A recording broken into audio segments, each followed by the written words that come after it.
Hello बच्चों, मैं हूँ आपकी हिंदी टीचर अंजू मैडम और मेरे क्लास में आप सभी बच्चों का हार्दिक स्वागत है। बच्चों, हम लोग आज डॉक्टर श्री प्रसाद सिंह द्वारा रचित कहानी कर्मनासा की हार को पढ़ेंगे। कर्मनासा की हार कहानी का सारांश और उद्देश्य आज मैं आप लोगों को समझाऊंगी। यह कर्मनासा की हार जो कहानी है, इसे मैं 2 भागों में पढ़ा रही हूँ। तो भाग 1 के अंतर्गत आ गया कहानी का सारांश और उद्देश्य, और भाग 2 के अंतर्गत आएगा कहानी की समस्या और कहानी के प्रमुख पात्र का चरित्र चित्रण। तो आप लोग इन दोनों भागों को देखना ना भूलें। दोनों भाग को देखने पर ही आपको पूरी कहानी अच्छी तरह से समझ में आ जाएगी। यद्यपि ये 4 प्रश्न जो है परीक्षा में पूछे जाते हैं, उसे ही मैं एक तरह से समझा रही हूँ और ख़ास करके उसे लिखकर समझा रही हूँ, ताकि आपको बाद में कोई दिक्कत ना हो। सिर्फ समझा देने से ऐसा हो सकता था कि जब आप मेरी बातों को सुन रहे हैं तो आपको ऐसा लगेगा कि सारी बातें आपको याद हो गई, लेकिन कुछ पल के बाद, कुछ दिन के बाद आपको कुछ भी बातें याद ही नहीं रहेगी। कुछ बच्चों को हो सकता है थोड़ी बहुत बात याद रहे, तो इसीलिए मेरी कोशिश है कि आप मेरे द्वारा बतलाए गए बातों को ना भूलें, उसे हमेशा याद रख सके। इसीलिए मैं लिखकर आपको समझा रही हूँ। और इसके पीछे भी मेरा एक उद्देश्य है कि देखिए, जब भी आप कुछ भी पढ़ते हैं तो उसे लिखकर पढ़ने की कोशिश करें, क्योंकि जब आप पढ़ रहे हैं उसे जब आप लिखते हैं तो आपको ज़्यादा याद होता है। तो इसलिए आपने देखा होगा कि मैं हमेशा लिखकर कोई बात समझाती हूँ, यूं ही बोलकर सिर्फ समझाती नहीं हूँ, ताकि मैं चाहती हूँ कि आप भी मेरा अनुसरण करें, आप भी मेरे द्वारा बतलाए गए, समझाए गए सारी बातों को ज़रूर लिखें, लिखने की कोशिश अवश्य करें। तो अब बिना देर किए मैं कर्मनासा की हार कहानी का सारांश आपके सामने प्रस्तुत कर रही हूँ। देखिए, कर्मनासा की हार, डॉक्टर श्री प्रसाद सिंह, सारांश। आज क्या हम लोग पढ़ रहे हैं? सारांश पढ़ रहे हैं। तो डॉक्टर श्री प्रसाद सिंह द्वारा लिखित कर्मनासा की हार जो है एक आंचलिक कहानी है। आंचलिक क्या है? एक अंचल विशेष की कहानी को कहते हैं आंचलिक कहानी। जैसे वहाँ के कुछ नीति नियम हैं, वहाँ के कुछ संस्कार हैं, वहाँ के कुछ अंधविश्वास हैं, आंचलिक कहानियों में उसका उल्लेख मिलता है। तो यह कहानी कहाँ की है? यह कहानी पूर्वी उत्तर प्रदेश और सटे बिहार की ग्रामीण वातावरण के संदर्भ में लिखी गई है। कर्मनासा क्या है? कर्मनासा एक नदी का नाम है। इस कहानी में उल्लेख किया गया है कि कहा जाता है कि जिस प्रकार काले सांप का काटा हुआ आदमी बच भी सकता है और हलाहल जहर पीने वाले की मौत तक रुक सकती है, लेकिन कर्मनासा नदी का पानी एक बार जिस पौधे को छू ले वह फिर कभी हरा नहीं हो सकता। यानी कर्मनासा नदी के बारे में जो लोगों की धारणा थी वो अच्छी नहीं देख रहे हैं। इतना ही नहीं, इस नदी के बारे में लोगों में यह मान्यता थी कि यदि कर्मनासा नदी में बाढ़ आ जाए तो बिना नर बलि लिए इस नदी का पानी उतरता नहीं है, यानी कम नहीं होता है। जब तक इस नदी में बलि न दी जाए, कर्मनासा नदी के बाढ़ का पानी जो है रुकता नहीं है, वो बढ़ता ही जाता है। तो कर्मनासा की हार कहानी में कर्मनासा नदी के बारे में उस अंचल के लोगों की यह धारणा थी या अंधविश्वास था कहिए। तो इस कहानी में कहानीकार ने इसी अंधविश्वास का खंडन किया है। कर्मनासा नदी के किनारे एक छोटा सा गांव बसा हुआ है जिसका नाम है नईडी। कहानी का आरंभ होता है कर्मनासा नदी में आए हुए एक भीषण बाढ़ से, और इस बाढ़ को उतारने के लिए किए जाने वाले अंधविश्वासों और पुराने मान्यताओं से। सोखा, सोखा कहते हैं गांव में जो तंत्र मंत्र भूत प्रेत आदि को झाड़ने का कार्य करता है ना, उसे कहते हैं सोखा। तो ये सोखा के कहने पर एक बार क्या हुआ कि बीते बरस जो है कर्मनासा नदी के बाढ़ के पानी को उतारने के लिए 5 बकरों की दौरी, दौरी कहते हैं बड़ा सा टोकरी को कहते हैं, कर्मनासा नदी में भेंट की गई, परंतु फिर भी नदी का बाढ़ का पानी नहीं कम हुआ। तब क्या किया गया, एक अंधी लड़की और एक अपाहिज बुढ़िया की भेंट दी गई नदी में, तब जाकर नदी का पानी जो है उतरता है। तो यहाँ लोगों की ऐसी मान्यता थी। कर्मनासा नदी की हार कहानी का एक पात्र क्या है, नाम है उसका भैरव पांडे। वे पैरों से अपाहिज हैं यानी लंगड़े हैं। वे बहुत ही प्रतिष्ठित हैं, समाज के प्रतिष्ठित लोग में से एक हैं। लेकिन जब उसके पिता की मृत्यु हुई तो उसके पिता ने उसके नाम अपने कर्ज को रख दिया और अपने 2 वर्ष के दूधमुहे बच्चे को उसके हवाले किया। यानी भैरव पांडे के दायित्व में अपने छोटे भाई का लालन पोषण और पिता का कर्ज उतारना आ पड़ा। भैरव पांडे ने अपने भाई का पालन पोषण बड़ी अच्छी तरह से एक पिता की तरह करता है। उसका नाम कुलदीप रखा गया।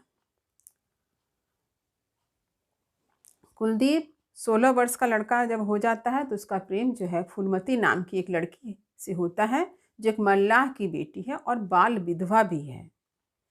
भैरव पांडे को जब इस सत्य का पता चलता है तो वे अपने भाई को क्रोधवश पीट देते हैं, उसकी पिटाई कर देते हैं, और कुलदीप जो है अपने बड़े भाई का सामना नहीं कर पाता है और वह घर छोड़कर भाग जाता है। भैरव पांडे अपने भाई को बहुत खोजते हैं, बहुत ढूंढते हैं, क्योंकि वे अपने छोटे भाई से बहुत प्यार करते थे, लेकिन कहीं मिलता नहीं है और अंत में लाचार होकर रह जाते हैं।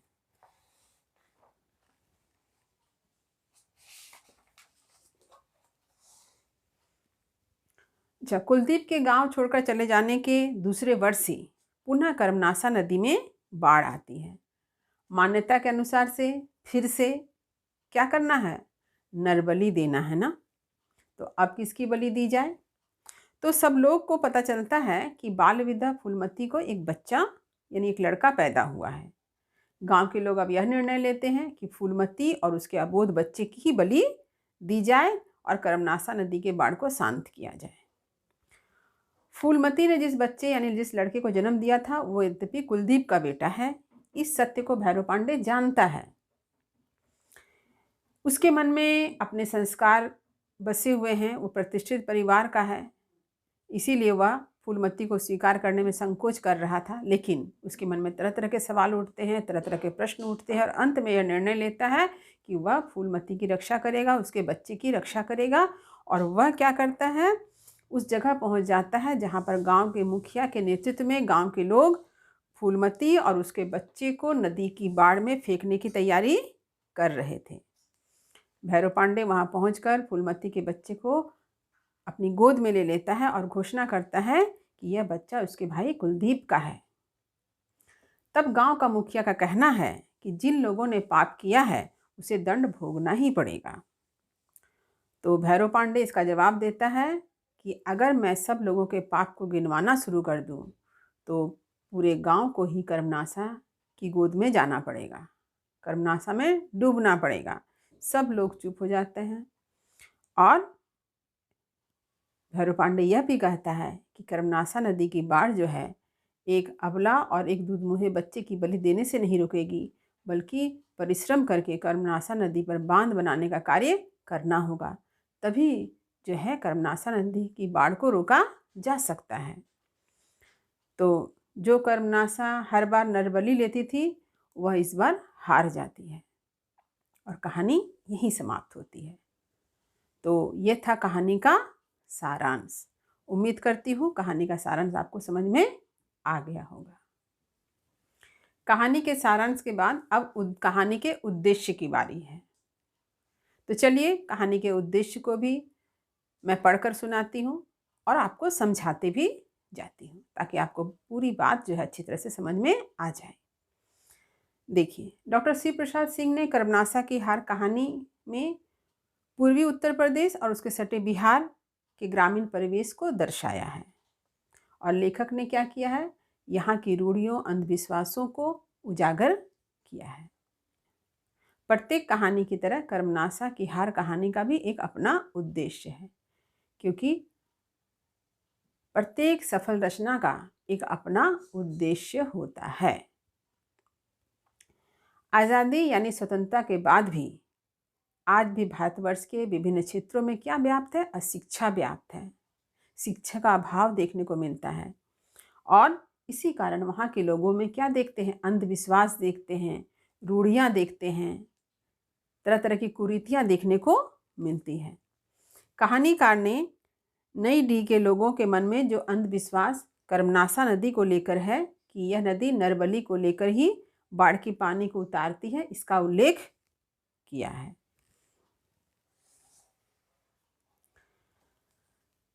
कहानीकार का कहना है कि समुचित शिक्षा यानी सही शिक्षा अगर दी जाए तो ऐसे अंधविश्वासों से छुटकारा पाया जा सकता है। सामूहिकता और एकता की भावना, देखिए ये एकता की भावना से ही हम लोग प्राकृतिक आपदा से अपनी रक्षा कर सकते हैं।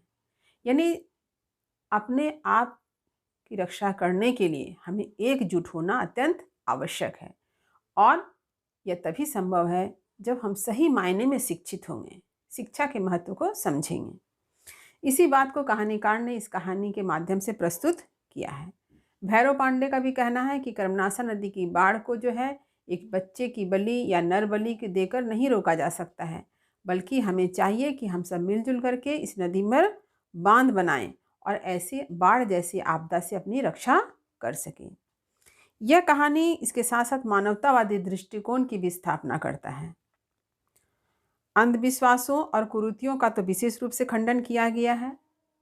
भैरव पांडे अपने वंश की प्रतिष्ठा पर गर्व करते हैं, उन्हें अपने वंश की प्रतिष्ठा पर गर्व है, परंतु वंश मर्यादा के झूठे अहंकार से मुक्त होने की चाहत तथा मानवता की विजय उसे प्रगतिशील बना देता है। यानी हम अपने वंश की मर्यादा के लिए, अहंकार के लिए मानवता की हत्या होते नहीं देख सकते हैं ना, हमें ऐसा होने नहीं देना चाहिए। और जब हम ऐसा करते हैं, जब हम इंसानियत का कार्य करते हैं, तभी हम सच्चे अर्थ में मानव कहलाते हैं, मनुष्य कहलाते हैं। समाज के शोषित वर्ग का समर्थन किया गया है इसमें, क्योंकि जब भी कर्मनासा नदी में बाढ़ आती है तो किसकी बलि दी जाती है, जो अपाहिज हैं, जो गरीब हैं, जो असहाय हैं, उनकी बलि दी जाती है। कहीं भी किसी संपन्न या ताकतवर लोगों की बलि नहीं दी जाती है। आपने देखा कि कहानी में एक माने अंधी लड़की है, गरीब बुढ़िया है, उसकी बलि दी गई है, 5 बकरों की बलि दी गई है, लेकिन कहीं भी किसी संपन्न या ताकतवर या ऊंचे घराने के लोगों की बलि नहीं दी गई है। तो लेखक ने हमारा ध्यान इस ओर केंद्रित किया है। इस प्रकार यह कहानी क्या है, उद्देश्य प्रधान कहानी है। मनुष्य शिक्षित और प्रगतिशील दृष्टिकोण अपनाकर ही समस्त समस्याओं से छुटकारा पा सकता है। और हमें क्या करना होगा, समस्याओं से छुटकारा पाने के लिए एकजुट होकर रहना होगा। इसी उद्देश्य की स्थापना डॉक्टर शिव प्रसाद सिंह ने कर्मनासा की हार कहानी में किया है। तो उम्मीद करती हूँ कि कहानी का उद्देश्य भी आपको अच्छी तरह से समझ में आ गया होगा। तो इस वीडियो को ज़्यादा से ज़्यादा लाइक करें, अपने सभी दोस्तों में ज़्यादा से ज़्यादा शेयर करें और जो बच्चे नए हैं वो चैनल सब्सक्राइब करना ना भूलें।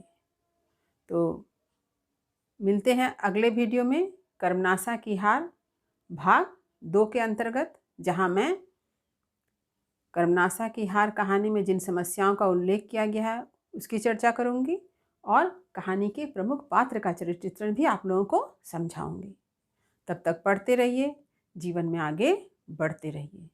मेरी शुभकामनाएं आप सभी के साथ है। धन्यवाद।